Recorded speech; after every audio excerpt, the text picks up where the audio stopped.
ਸ਼ੈਤਾਨੀ Yisu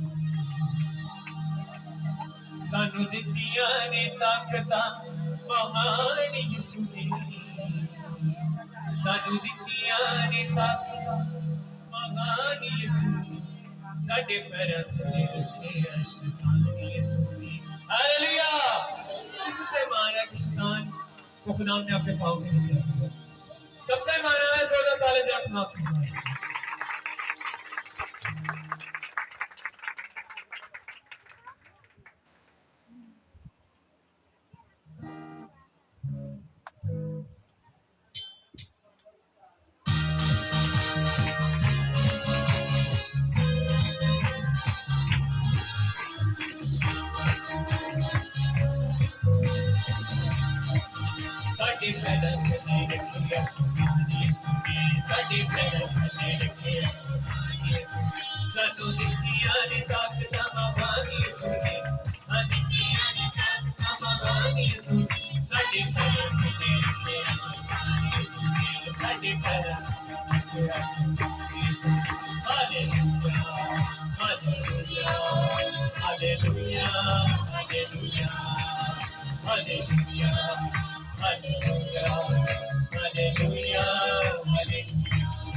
Hallelujah.